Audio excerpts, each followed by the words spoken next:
My original plan for this video was to read 3 books in 1 week, and instead I read 2 books in 3 weeks. So you could say I'm in a bit of a reading slump, but I did find a surprising new favorite read and one that I didn't love as much. But you'll have to stay to the end to hear my full thoughts on it. So join me for a cozy vlog of reading, crocheting, and surprisingly, a lot of baking.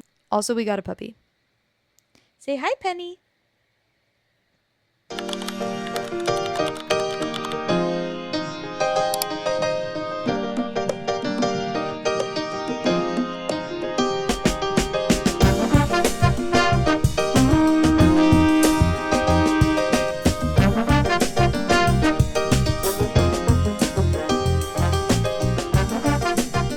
Welcome to my kitchen. So I have the day off today and I wanted to listen to my audiobook while baking because I am invested. This book has gotten so good. I think I'm like 25% of the way through, 23%. And so far there are a lot of like missing pieces, but we're slowly learning some new things. I think what's really interesting about this book that I didn't know going into it is it's dual POV, but the male's chapters are told in the present day and as events are unfolding from the female main character being missing. And the female POV chapters are told in the past tense. And it's actually supposed to be an excerpt from a memoir that's like unreleased from the two of them. And so it's stories of how they first met and then like became friends and then started dating people. And then I think will eventually lead to like how they started the podcast. So you're going back and forth between getting their backstory and present day with her being missing. And there's so many things we don't know. But I really like that writing style. I also like how the audiobook includes things that are audiobook only. Like it has little recordings or it's supposed to have like podcast episodes too. I haven't gotten to that point in the book yet. The little audio based things that weren't in the printed version of the book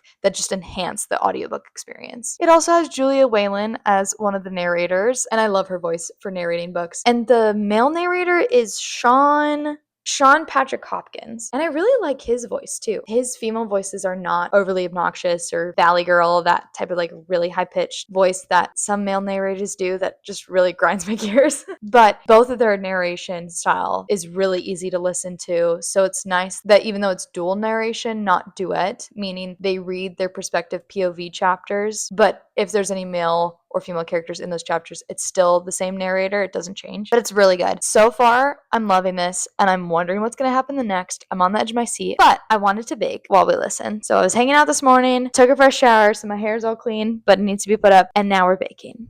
It's been a couple months since I baked, and it's something I just find very peaceful and relaxing. So why not listen to a thriller while doing it? But the recipe book I love to use for reference is King Arthur's Baking Companion. I got this for Christmas this past year, and there's already a couple recipes in here that are staples for me. One of them is the chewy chocolate chip cookies. I make a few tweaks to it, but that's gonna be something we're baking today. And then I'm also gonna be trying a new recipe, and that is making bagels at my husband's request. I have made bread before, but I haven't made bagels. So this will be a first time. We'll see how we do. I'm going to start with the bagel dough because that needs to sit for an hour and a half. And then we're going to move on to the cookies because between prep time and baking time should take me around half an hour. And also I get to try out my KitchenAid for the first time. We're going to make bagel dough and then cookies and then maybe start a sourdough starter. Who knows? The world is our oyster. And I have the house to myself for a couple hours while my husband works out.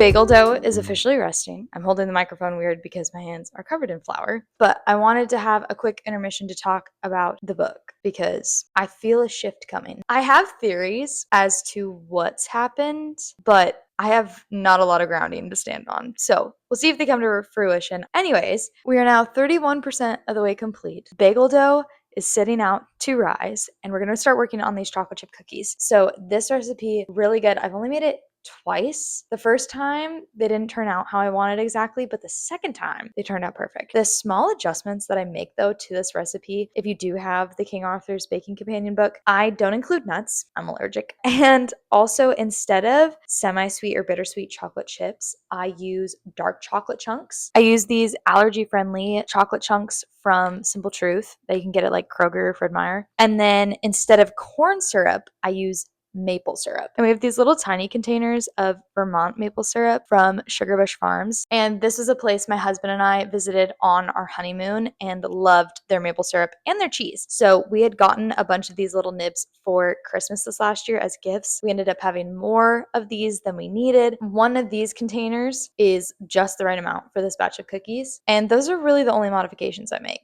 No nuts, dark chocolate chunks instead of semi-sweet chocolate chips, and maple syrup instead of corn syrup. If you ever have a recipe that does call for corn syrup and you want a good substitute, maple syrup's the way to go. Make sure you get pure maple syrup though, that's actual maple syrup and not just like the store-bought generic brands, because usually it's not 100% maple syrup. They have all this other stuff in it, but pure maple syrup, this is where it's at. Anyways, we're gonna get making the cookies now and continue listening to this book because I cannot put it down. Pretty sure it's not going to be okay. Joy Moore. Excerpt from Untitled Joy.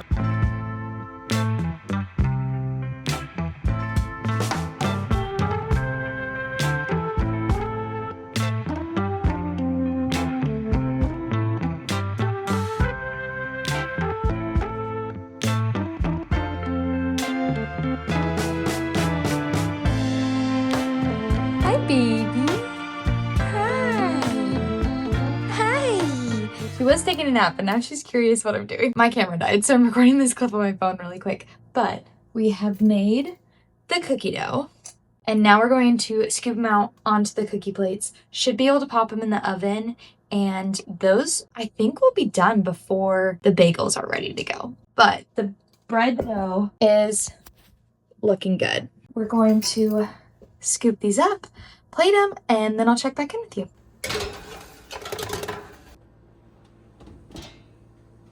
Those cookies ended up taking up 3 sheets almost. I'm missing 2 spots on my other one, so that ended up being 43 cookies from one batch. But we had to wait till the dough was nice and fluffy. I feel like this is substantially fluffy. Sorry about that, my timer went off. Anyways, those cookies are looking good. Here's how one batch turned out. I don't know if you can see that, but they look great. A little golden brown at the edges. Oh yeah. Those are definitely done. I may have overbaked those ones a tad. I don't know how perfect these dough balls need to be, but hopefully imperfect is okay. I just realized I made all of those cookies, yes, those cookies, with bread flour. Not all-purpose flour, bread flour. Oh no! Dang it, it's so much drier. It still has a chewy inside, but the outside is very crunchy. That bite was good. I think a lot of these are overbaked though. Dang it. Well, at least these cookies are high in protein. So I can say I'm hitting my protein goal with a sweet treat.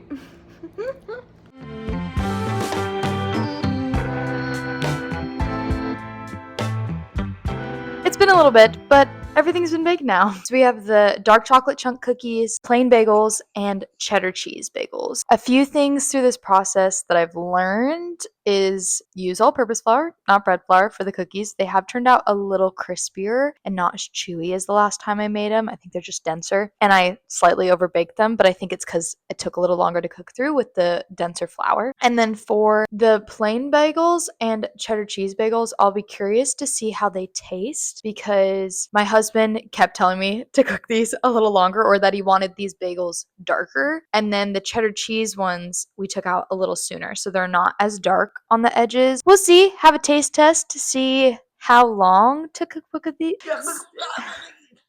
see how long to cook both of these, but I think they turned out really well. The other thing I learned too is I'll probably do the cheese after I flip so it's not in as long and so it doesn't get squished. Are you sure you don't want these cooked longer? Yeah. Even with the sides like that light? Yeah. As is. As is. Great.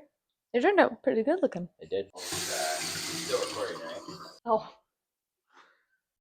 Now you see why I gotta bake for him. He's gotta get the calories in. Gotta get the calories in. Also, the book is really good. I am almost to the halfway point, so I will probably end up finishing it tomorrow while I crochet or something in the evening because I just can't put it down.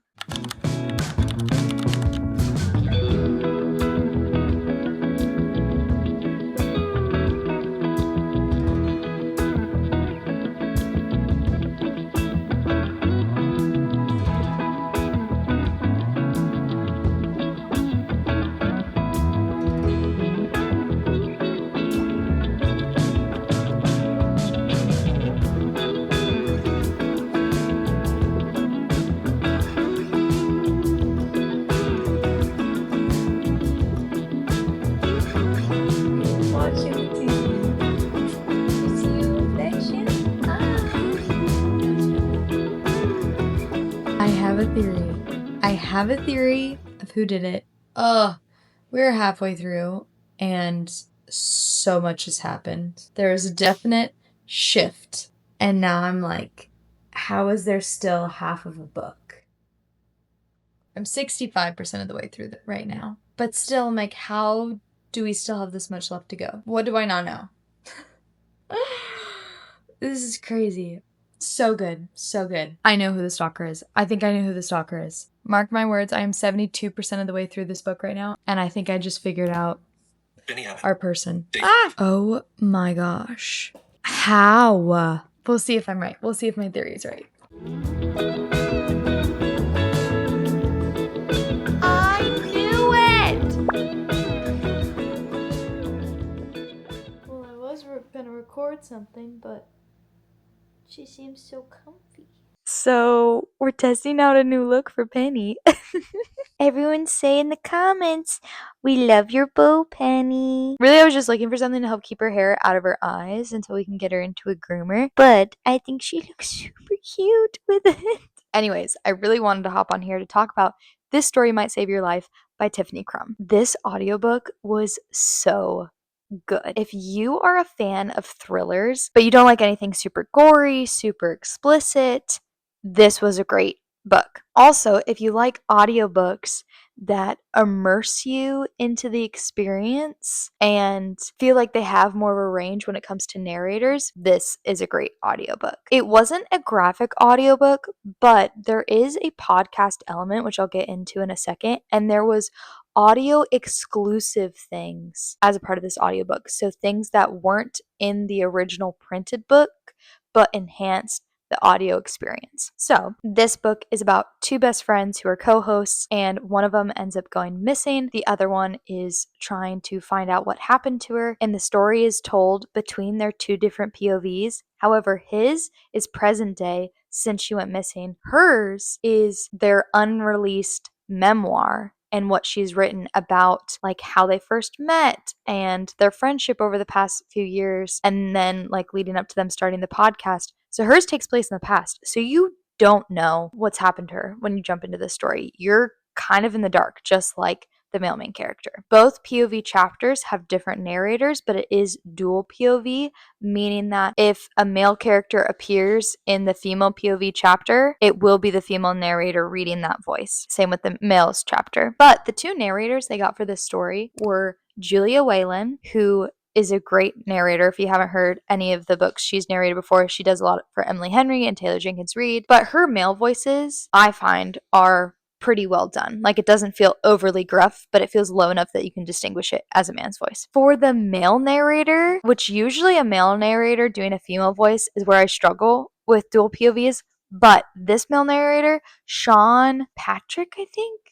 Sean Patrick Hopkins. I need to remember that narrator for later because his female voices are not over the top. They're not overly whiny or Valley Girl sounding. They're just soft. And obviously, it's still a man reading it, but he has a distinguished, like, female voice that isn't annoying. And it was enjoyable to listen to. So the narrators really made this story, and the audio features. So the podcast that these two best friends run is a comedy survival podcast. So they're presented with a problem. One of them researches it and gets all this background information on how you should respond in this dangerous situation and presents it to the other person, and they kind of talk about and like guess what they would do, and then they say the real answer at the end. Or they also take listener stories and they'll share like the listener's true story of survival and what actually happened. And I think that idea as a podcast is also really interesting. So that's part of what pulled me in to want to read this book, was just that concept, especially when you take in the overall context of the story, and this being, will the co-host survive whatever dangerous situation she's ended up in, as the reader and the main character slowly put all these pieces together of what's happened. And the cool thing is that the audiobook experience utilized that audio feature to give us a couple of like podcast episodes or snippets, but also tip line recordings. So when people are calling in with information, getting to hear different voices, and they got different like guest narrators to do this too, but different voices come on like it's someone somewhere else in the world calling in with a tip. And I think there were a couple other like minor audio features, but for the most part, like I said, this is not graphic audio, but they utilize just small inklings of sound effects and audio elements that enhance the experience and made it feel more immersive. Another book I've seen do something similar is First Time Caller by BK Borison, and they like used sound effect like I can't even make the noise. This was a radio station, but they used some radio wave sound effects and had like listener call-in recordings that transitioned between chapters that I thought was really interesting. But this audiobook was really good. I hesitate with thrillers because of gore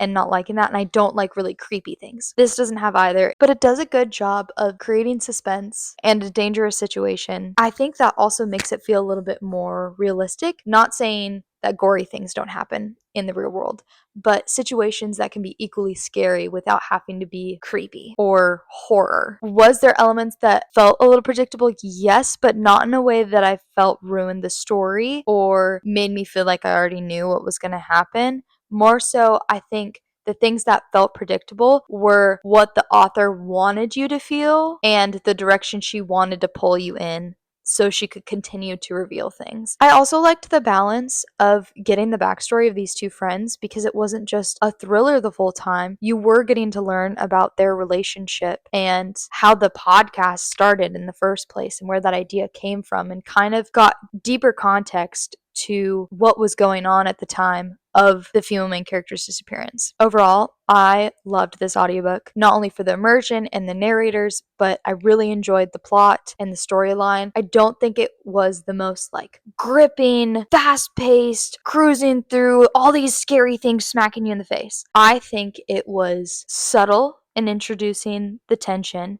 and then had you on the edge of your seat wondering what's going on, and then slowly gave you breadcrumbs. And it seems like you're going down the right path, but then there's these little distractions along the way, and then you fully dive into, oh, this is what's been going on. So I think it was more of like this gradual tension, and I think it was beautifully done. So I rated this book 4.75 out of 5 stars. And I think specifically for the audiobook experience. I don't think I would have rated it as highly just reading the paperback version, but the audiobook, chef's kiss.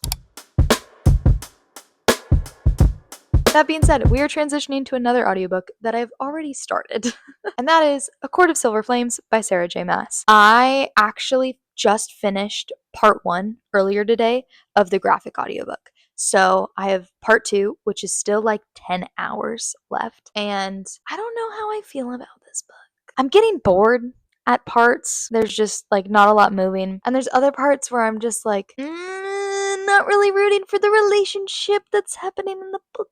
Oh, I said it. And I think a big part of it is the relationship in this book is so focused on physical attraction and lust. And I don't enjoy reading those types of relationships. To each their own, but that ain't my cup of tea. And I'm realizing that more and more with the amount of fantasy romance books I've read recently where the plot was intriguing, but I wasn't really rooting for the romance because it just felt so focused on physical attraction or there was some tension and then it quickly went away with the spice scene. I love yearning, I love slow burns, and I love connection that's on a deeper emotional level. If you want to throw in spice with all those things already intact, go ahead. But also, I love spice that's not overly blunt or descriptive, especially in my audiobooks, because I don't want to listen to that. Again, to each their own. For me, if I'm cleaning dishes and I'm listening to my audiobook, I can't skip. If I get to a scene I want to listen to. That being said, that's part of what's making this book hard for me. I also think I just haven't super connected with any of the tension of this book yet. However, now that we're at that halfway point, the way that part 1 ends, finally we're seeing action. So I'm hoping that that means something's going to happen in book 2 and we're just going to jump straight in and then we have a better idea of the plot and what's going on, because we've gotten little things of like, oh, there's this new war threat, but I don't feel the concern right now. I don't feel the stress. I don't feel the tension. And also, it's been a little while since I read the main trilogy of the ACOTAR series. It's been like a year and a half since I read it. It's also hard to connect with the characters when it's been that long from reading it. Anyways, those are my thoughts overall. I'm going to continue listening to this audiobook.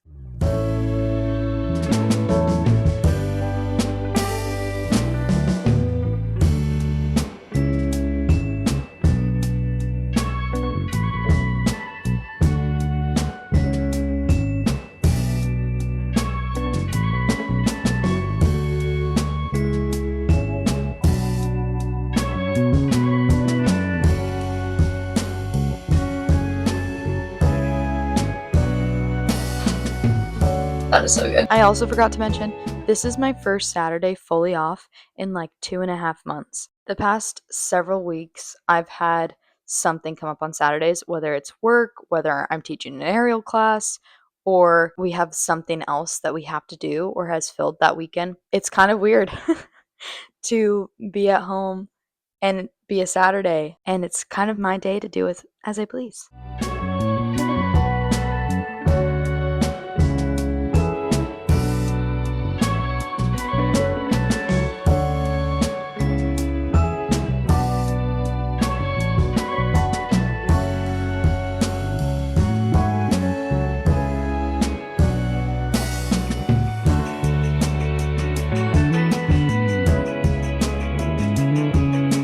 So we've circled back to another Sunday, and I am making a mixed berry cobbler and s'more granola bars while I listen to my audiobook today. Okay, so I'm about a third of the way through part 2, saying I have 7 hours left, but I do have it on 1.5 times speed, so it'll be probably more like 5. So I'm hoping I'll be done with it by today. It won't take me 5 hours to bake. I did not mean for this to be a baking and audiobook vlog, but it has slowly turned into that, and I'm not upset about it. Also, don't mind the crazy updo. This is me trying to keep my hair out of the way. I think I said that last time too, but Sundays are normally the day I wash my hair too, so if I'm baking, not a great mix. Oh, also forgot to mention that both of the recipes I'm doing today are new recipes, so hopefully they turn out well, and then we'll add them to the rotation. But I will give feedback. The bagels last week, so good. I don't think I'd change anything. I think I would still probably bake them for the same amount of time I did the cheddar cheese bagels as the plain ones. I didn't notice them being like too dense or anything, cooking a little longer, but I didn't really notice a difference of them being like undercooked or anything. So I'll probably just keep it what the recipe says. But next time I'm going to freeze half of them because we did not go through that many and I had to toss out a good amount today. That made me so sad. Next time I make bagels, I'll still do a double batch like I did, but I'll freeze half of them and then they're good for 2 weeks. But otherwise, they were great. And the cookies, still rocking.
Okay, update. S'more granola bars are ready to be put in the oven, and those are going to be cooking for 15 minutes. And then the mixed berry cobbler is done.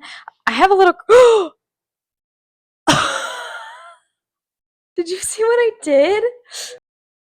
Well, we're not making that mistake again. Anyways, the mixed berry cobbler is done. I'm just letting it sit for a few minutes. I definitely next time don't need the dough spread out as far because it didn't need to cover the sides. And that was after me ripping off some of it. So it kind of looks like a pie, but the way the recipe called for it, it's kind of like sitting on top. I don't know. We'll see how it turns out. This might be a recipe I have to make a few adjustments to, but I'm hopeful that both of them will turn out good. Audiobook, I still have a decent chunk left. I was only able to listen to it for a little bit while cooking because someone was down here distracting me. But I'm into the audiobook plot wise. I'm finally feeling like stuff is picking up a lot more, and I really like the found family element that's a part of this book. I feel like I can't say more without giving away spoilers, but I am still not a fan of the romance. I think the spice in this book compared to the others is definitely heavier, and it's not something I look for in the books that I read, so it feels like I'm struggling to get through that, and I'm just like skipping through sections of the audiobook just so I can get back to the plot. But aside from that, I am starting to finally get interested in the plot itself, which thank goodness, because I feel like we're 3/4 of the way through this book. Hopefully it picks up a little more within this last third or so, which I feel like the way that Sarah J. Maas wrote the other books in this series, the last section will probably be the craziest. So I'm ready for it because it's felt a little slow up until this point. I'll give more of my thoughts at the end when I finish reading this book. We have one more thing to bake, and then we're done for the evening. Ready? Yeah.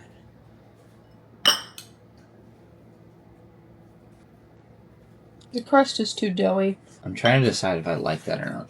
I mean, it doesn't seem raw. No, it's not raw. I don't know. I like more like crumbly cobbler. Cobbler's normally like crumbly on top. Usually has a streusel topping. Mm-hmm. Streusel topping? English? Streusel. I don't know, I just know it's streusel topping. You essentially like bake like oats and flour and butter together, and then you make a topping, and then that's how you do it. Well, this isn't bad though. It's not bad. That's good though. So, chocolate chip cookies, rosemary cheddar cheese bread, bagels. Where does it rank? Like, how would you rank all the things I've made so far? I honestly would say that it's not bad, but all those three are better. So you don't like this? I do like those. What about the first time I made the chocolate chip cookies? I thought those were way too dry. Well, the first time you made them, I could see being worse than this one. Okay, how am I gonna say it? Mm-hmm. Those first chocolate chip cookies. Just back up. This is better. It needs a different topping though. I think so. Okay, back to the drawing board with this one. That's okay. The s'more granola bar is officially done though, so this just needs chopped up, and then this is ready actually to take to a potluck. So unfortunately, this will not be a dessert that we will try for you, but it smells delicious. Anyways, mixed berry was, I wouldn't say a fail, but we can do better. Also, right after I said that piece about things get way more intense in the last like quarter of Sarah J. Maas books, of course something happens. So finally getting into the action. Thank goodness. So I finished A Court of Silver Flames by Sarah J. Maas. Let's talk about this book, shall we? I will not sugarcoat it. I ended up rating this book 3.5 stars, which I don't think is the worst in the world. I may adjust that rating closer to 3.25. I'm not sure, but I honestly think the audiobook was part of the problem in this case. I was going into this thinking that a graphic audio would actually enhance the experience because you have this full cast of characters and it's immersive and all these sound effects. And don't get me wrong, I loved all those parts. Sometimes there was a couple of voice actors that voiced their characters similarly, so I was still a little confused because you wouldn't have the dialogue tags of so-and-so said, and I'd just have to like try and go back in my memory of whose voice is that again? Aside from the immersive element of it, I think I actually was a little bit more distracted with this type of book and listening to it on audio. And part of that is a personal issue, but when you have so many fantasy elements and world building pieces in a book and it's this thick of a book, I noticed that listening to it on audio, sometimes I wasn't fully paying attention to a scene. I got the gist of a scene. I could tell you what happened throughout this story, but I think it was easier for me to mentally check out a little bit if I got bored during a scene rather than when I'm reading it on paper. I will tend to read a little slower and reread parts that I'm not quite getting, whereas an audiobook just continues to go along. And I think I was disinterested enough that it was easy for me to just disengage for a second. I also think the plot was a little slow and the book was a little too long. There could have been some scenes that were cut to get us to more action sequences or picking up the overarching plot a little faster, but I do think it's interesting what she did with this book compared to other ones that have this larger war plot that you're building up to. And sure, you get little pieces leading the way there, but that's like the main plot. The reason this probably felt a little slower or a little longer is that the war or battle or main enemy in this wasn't the main plot. And I don't know if it was intentionally written this way, but it felt more so like the main plot of this book was Nesta's character arc and her journey to become a better person. And through that, you're actually getting stretched out training sequences and seeing her improvement over time rather than a couple of quick montages. And I actually like that because it felt a little more realistic to how I assume training to be a warrior would be, that it takes time. It's not something you just learn in a matter of months. And on paper, we're only seeing a few pages of it. She was building towards becoming stronger emotionally and physically throughout this entire book. So I do think it made her character arc that much richer to see the slow progress over time. And I do think it makes for an interesting story that she was really the center of the plot and it was very character driven, not so much action driven. So I'm kind of deciding if that was something in favor or against the book. I still think it was long, but I did find it interesting to see a fantasy book approached in that way. And quite honestly, it was a little refreshing. I also really enjoyed the found family element in this book, specifically among the women. I think the main trilogy has that found family element, but it's obviously a mix of men and women. To have the focus be like woman friendships and strong woman friendships at that, I thought was really beautifully done. I just loved getting to see these friendships blossom slowly over time. I also think seeing them connect over their hardships and past trauma added again another layer to their characters. The two characters that are introduced in this book that weren't in the previous ones, I think were great additions. And I'm interested to see if they'll become part of the recurring cast in future novels for this series. And now on to my biggest complaint, which is part of the reason I think the audiobook was a problem and a big part of the reason I ranked this lower. And that's the spice. Honestly, the relationship as a whole, I did not connect with at all. I think it was very less focused for a majority of the book. And even when the characters became closer, and it wasn't as less focused anymore, I still just wasn't really connecting with it. I just didn't really care, which sounds awful. I just wasn't invested in the relationship at all. And I think it's because it started from a place of basically lust, and the spice scenes did not help. Audiobook, because if I was in the middle of something, couldn't skip and did not enjoy that. Anytime a spice scene came up, it just felt like a distraction from the plot rather than something that positively contributed to the plot. I think there could have been ways to illustrate how their relationship was basically just physical attraction at first without needing to have frequent spice scenes. It honestly got to a point where I was wanting to put this book down because I was just getting so frustrated and I wanted to go back to the plot of found family and seeing her growth over time and the overarching bigger plot with the big bad guy in this book. I know some readers will see that and see it as like, no, that's part of her character arc. That's part of her journey. Seeing how those romantic relationships change over time from the beginning of the book where she's just sleeping around and doesn't care and eventually like creating emotional attachments with people. And yes, I agree. I just am not a fan of spice. So I would have preferred for my personal reading taste to not have it as frequently because it felt distracting. And I think there could have been other ways to illustrate that. But I also recognize when sometimes a book may not be intended specifically for me as the audience. And I think this was one of those instances. There were, of course, things I could take away that I enjoyed in this book. I do still think this is a great series to introduce people into romantasy. And if you like spice, then definitely pick this up. I'm slowly learning about myself and my reading tastes that I definitely prefer emotional intimacy over physical, and that definitely felt imbalanced in this book. I still plan on picking up ACOTAR 6 and 7 when they release. I feel like I've invested so much time in this series, I definitely want to see the direction, but I do think I will read the physical copy over listening to a graphic audio, even if they are thicker books. Because, like I said, the audiobook experience makes it easier for me to be detached from a story. I also think finishing this book is a great segue into the next video I have planned, because I will be reading the Throne of Glass series for the very first time, and I'm really excited. I think the basic premise connects with me more as a reader, and also knowing that this series is YA, I think,